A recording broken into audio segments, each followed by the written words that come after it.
ఖాళీని వేసేయడానికి కరెక్ట్ అయిన మనిషిని తీసుకొచ్చాను. ఎవడు వాడు? ఏరా వెటకారంగా ఉందా? కండలు తిరిగిన రాయలసీమ రవే హాస్పిటల్ నుంచి డిశ్చార్జ్ కావడానికి 4 రోజులు పడుతుందన్నారు. అస్థి పంజరానికి బట్టలు వేసినట్టున్నాడు వీడు. బయటికి తీసుకెళ్ళండి రా, గాలికి వాడే ఎగిరిపోతాడు.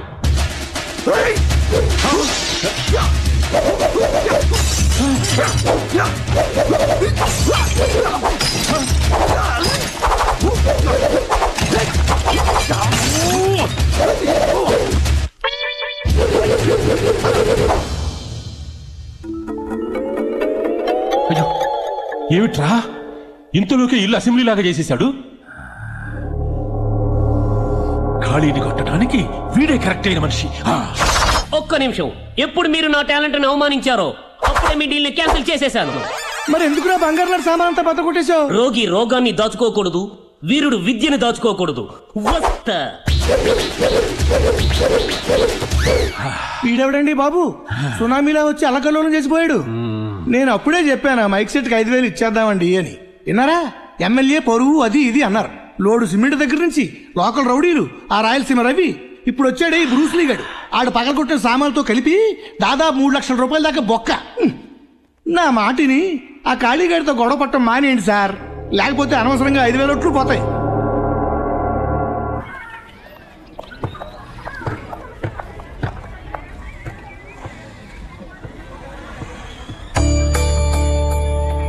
ఇక్కడ ఎవరైనా ఉన్నారా?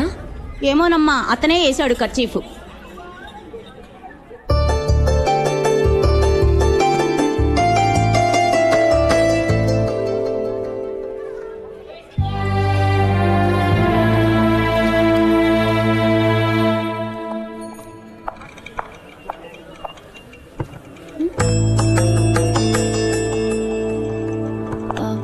ఏమైంది సార్, ఎవరూ లేరు?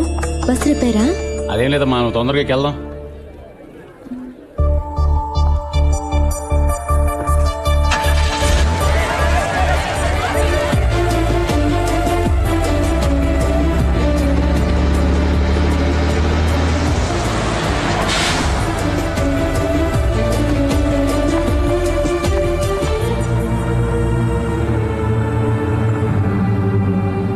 ఏంటి ఖాళీ ఇది? అమ్మాయి కథంతా చెప్పే కూడా అమ్మాయిని ప్రేమిస్తున్నావా? అదేం కాదు బాబాయ్, ఎప్పుడైతే ఆ అమ్మాయి మనసులో మాట చెప్పిందో నా ప్రేమ తీసి పక్కన పెట్టా. ఆ అమ్మాయి ఏదేదో ఐఏఎస్ ఐకేఎస్ ఏదో చదవాలంటుంది కదా, దానికి హెల్ప్ చేస్తున్నది అర్థం చేసుకోవట్లేదు. హెల్ప్ అంటే ఖర్చీఫ్ లేయడం, బస్సులు ఖాళీ చేయించేయడం కాదు. మరి హెల్ప్ అంటే నీకు కావాల్సింది చేయటం కాదు, ఆ అమ్మాయికి నచ్చేది చేయాలి మనం. మరేం చేయాలో చెప్పు. ఏమయ్యా మీకు వెటకారంగా ఉందా? ఐఏఎస్ అంటే అంత అలసిపోయిందా? అయ్యయ్యో తప్పుగా అనుకోకండి, మేం చదవటం గురించి కాదు, మా ఏరియాలో ఒక అమ్మాయి చదువుతుంది అందుకని. అవును సార్. ఐఏఎస్ చదివే నాలెడ్జ్ ఉందా అమ్మాయికి? అదేంటి సార్ అలా అంటారు? ఆ అమ్మాయి వాయిస్ సూపర్ సార్, పాటలు అద్భుతంగా పాడుతుంది.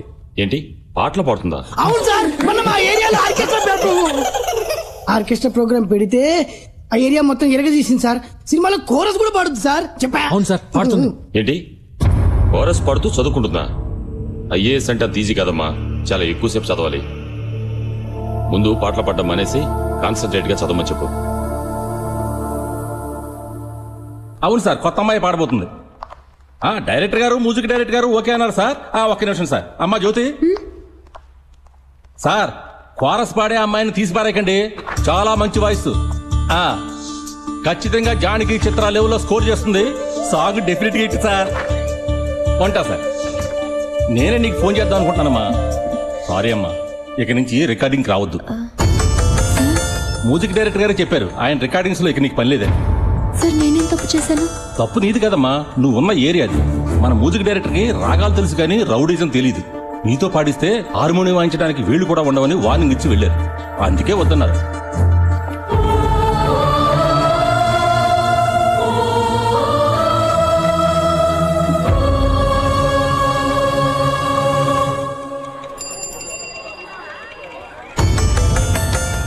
ఇదిగో అక్క, నీకే లోటు రాకుండా ఖాళీ అన్న కిరాణా సామాన్లు పంపించాడు. ఇంకేమైనా కావాలంటే లిస్ట్ రాసిస్తే పంపిస్తాడు.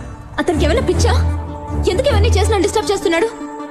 నా ఇంటికి ఏమైనా బోర్డు పెట్టానా నాకు సాయం చేయమని? ఉన్న ఉద్యోగం పోగొట్టి కిరాణా సామాన్ పంపిస్తే ప్రేమించేస్తాననుకున్నాడా? ఇంకోసారి నా ఇంటి వైపు వస్తే నేనేం చేస్తానో నాకే తెలియదు. వెళ్ళి ఖాళీతో చెప్పు.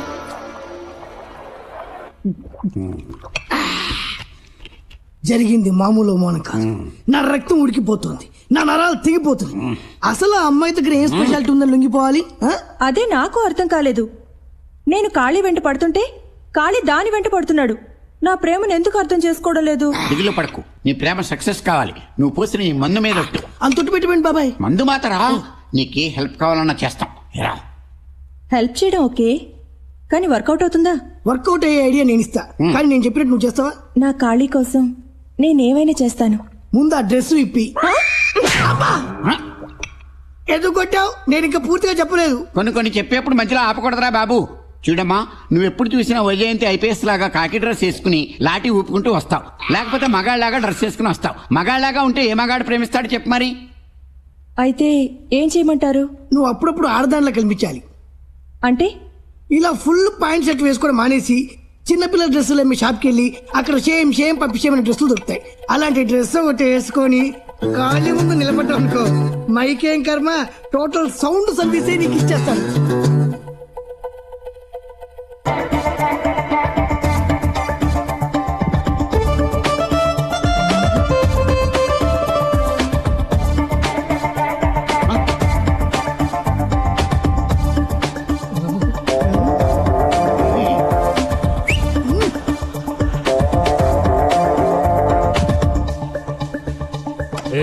ఏంటి డ్రెస్ ఇలా వేసుకుంటే నీకు నచ్చుతుందని? ఇలాంటి డ్రెస్ వేసుకుంటే నాకు నచ్చుద్దని ఏ అదో చెప్పాడు నీకు? ఆ ఏదో సంగతి వదిలే, కానీ ఇప్పుడైనా ఐ లవ్ యూ చెప్తావా? ఏంటి లవ్వా? నిన్ను లవ్ చేయాలనుకుంటే ఇప్పటికి ఎప్పుడు ఐ లవ్ చెప్పేవాడిని. ప్రేమ అనేది మనసులోంచి పుట్టాలి, కానీ ఇలా ఒంటి అందాలను చూసి కాదు. ఇలాంటి పిచ్చి పిచ్చి డ్రెస్లు వదిలేసి పోయిన యూనిఫామ్ వేసుకోపో.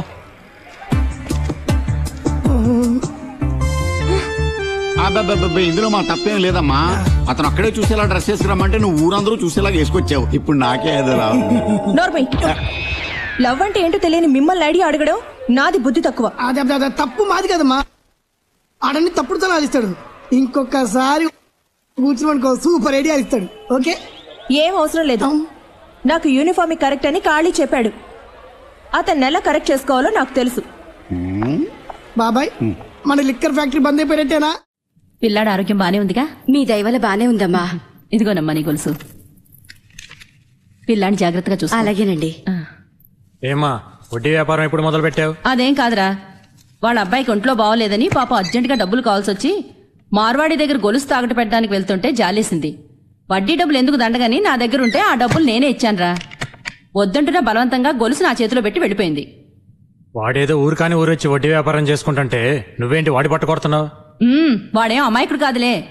ఉన్న ఉద్యోగం పోయి పాప ఆ జ్యోతి ఏవో ఖర్చులకని వాడి దగ్గర గొలుసు తాకట్టు పెట్టడానికి వెళ్తే రూపాయికి 10 రూపాయల వడ్డీ వసూలు చేసేట. వాడేం బాగుపడతాడు? వాడి చేతులు పడిపోను.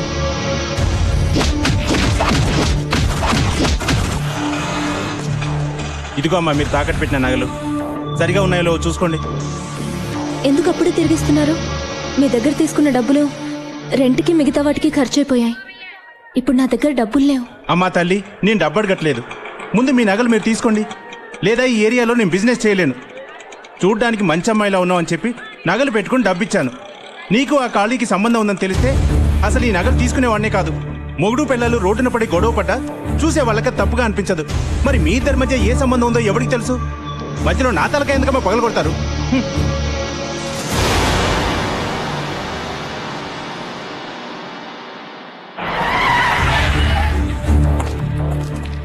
ఖాళీ, నేను ఇన్స్పెక్టర్ గారు తీసుకురమ్మన్నారు. ఎందుకు? నీ మీద కంప్లైంట్ ఇచ్చారు. నా మీద కంప్లైంట్ ఇచ్చే ధైర్యం ఎవరికి ఉంది ఇక్కడ? ఎవరో జ్యోతట ఆ అమ్మాయి కంప్లైంట్ చేసింది.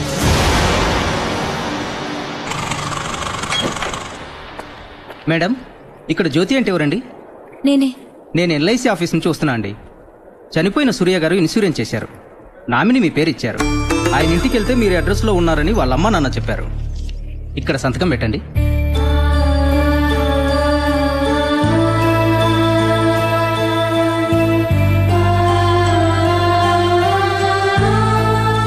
వస్తానండి. ఏమ్మా జ్యోతి, ఏంటమ్మా ఇది? నువ్వు చాలా మంచి పిల్లవనుకున్నాను, ఇలా చేస్తావనుకోలేదు. మీ అబ్బాయి మీద కంప్లైంట్ ఇచ్చానని మీకు బాధగా ఉండొచ్చు, కానీ నా గురించి ఆలోచించండి. ఏంటమ్మా ఆలోచించేది? వాడు పైకి రౌడీతనంగానే కనిపిస్తాడు, కానీ నలుగురికి మంచి చేసే మనసేనమ్మా. ఎవరి కొడుకు వాళ్ళకి గొప్పగానే ఉంటాడు. అతను చేసే వెదో పనులు మీకు ముద్దుగా ఉంటాయి. ఏదైనా కొంతవరకే సహించగలం. అంత చేయకూడని పనేం చేశాడు? ఆ రోజు నన్ను నేను కాపాడుకోవడం కోసం ఖాళీ మనిషినని చెప్పిన ఒక్క మాట పట్టుకుని ఈ రోజు ఊరంతా నేను తన మనిషినని చెప్తున్నాడు. నా ఉద్యోగం పోగొట్టాడు. మార్వాడి దగ్గరికి వెళ్ళి నాన్న అల్లరి చేశాడు. ఇవన్నీ చేయమని నేను అడిగానా? బరువుగా బతుకుతున్న నన్ను బజార్కి ఇడ్చాడు. ఇది చూసారా, నా సూర్య ఇన్సూరెన్స్ డబ్బు. నేను ప్రేమించిన వాడు నాతో ఉండకపోవచ్చు, కానీ తన ప్రేమ నాతోనే ఉందనడానికి ఇదే నిదర్శనం. ఈ డబ్బుతో నేను ఐఏఎస్ చదువుకోగలను. నాకెవరి సహాయం అక్కర్లేదు. ఒక ఆడదాని మనసును అర్థం చేసుకోకుండా బాధ పెట్టే ఖాళీ లాంటి కొడుకుని కన్నా ఒకటే, కనకపోయినా ఒకటే. ఇక మాట్లాడుకో. వాడి గురించి నీకేం తెలుసు? నువ్వు అనుకున్నట్టు ఆడదాని మనసు అర్థం చేసుకోలేనంత చెడ్డవాడు కాదు నా కొడుకు. ఇప్పటి వరకు నన్ను అందరూ ఖాళీ కన్నతల్లినని అనుకుంటున్నారు, కానీ నేను వాడి కన్నతల్లిని కాదు.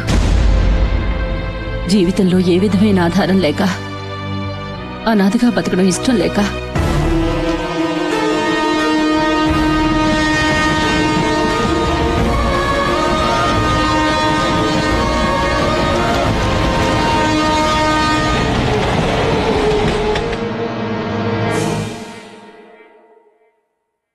ఈ వయసులో ఆత్మహత్య చేసుకోవాల్సినంత సమస్య మీకేమొచ్చింది? నా కన్న బిడ్డలకి నేను సమస్య అయ్యాను బాబు. నాకు 3 కొడుకులు. వాళ్ళ చిన్నప్పుడే వాళ్ళ నాన్న చనిపోయారు. ఆ తర్వాత వాళ్ళని పెంచడానికి నేను చాలా కష్టాలు పడ్డాను. ఇప్పుడు వాళ్ళు బాగా చదివి పెద్ద ఉద్యోగాలు చేస్తూ భార్య బిడ్డలతో హాయిగా ఉన్నారు. కానీ కన్న తల్లి తిందా లేదా అన్న ఆలోచనే వాళ్ళకి లేకుండా పోయింది బాబు. బతికుండగానే కన్న తల్లికి ఇంత ముద్దు పెట్టలేని వాళ్ళు నేను చచ్చిన తర్వాత మున్సిపాలిటీ వాళ్ళకి ఫోన్ చేసి నన్ను అనాథ శవల్లా బయటకి ఈడ్పించేస్తారని భయపడ్డాను. తెలిసిన వాళ్ల మధ్యలో ఒక అనాథ శవల్లా వెళ్లిపోయే బదులు ఎవ్వరికీ తెలియకుండా ఇలా గుట్టుగా చచ్చిపోవాలని నిర్ణయించుకున్నాను. ఎందుకయ్యా నన్ను కాపాడావు? కన్న బిడ్డలు మిమ్మల్ని చూడలేదని మీరు బాధపడుతున్నారు. నన్ను కన్న వాళ్ళనే నేను చూడలేదని నేను బాధపడుతున్నాను. మీరు నాకు అమ్మగా ఉండొచ్చుగా. పిల్లల్ని దత్తత తీసుకునే తల్లులుంటారు, కానీ తల్లుల్ని దత్తత తీసుకునే కొడుకులు ఎక్కడా ఉండరు. ఈ అమ్మను దత్తత తీసుకున్న కొడుకమ్మా కాళీ. అలాంటి బిడ్డ గురించి తప్పుగా మాట్లాడుకో, తప్పుగా అర్థం చేసుకోకు.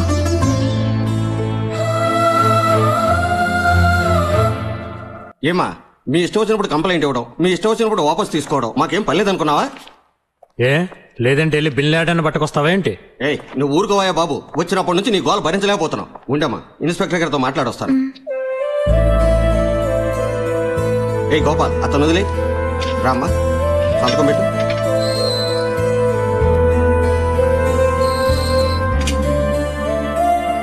మీ అమ్మగారు చెప్పారు, అందుకే కంప్లైంట్ విత్డ్రా చేసుకున్నాను.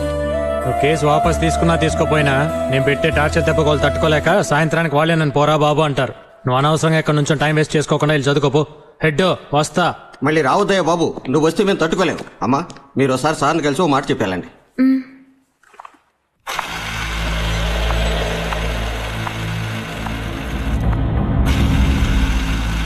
భూమి గుండ్రంగా బంతిలా ఉంటుందని చదివాను, కానీ ఇంత చిన్న బంతని నేను అనుకోలేదు. పోలీస్ స్టేషన్లో విడిపోయాం, మళ్ళీ పోలీస్ స్టేషన్లోనే కలుస్తున్నాం.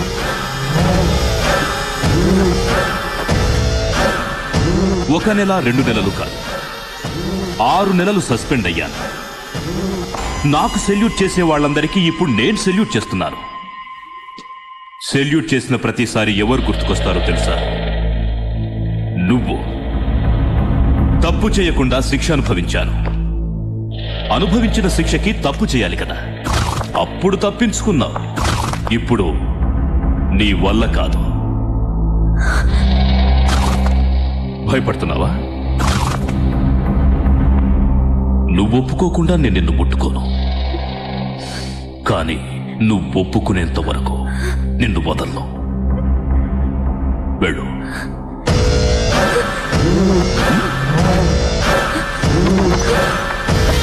హెడ్ సార్ ఆమె సీతాదేవి. ఆవిడ మీద ఒక కన్నేసి ఉంచు. ఆమె సీత అయితే తమ రాముడా సార్? నేను రావణుణ్ణి.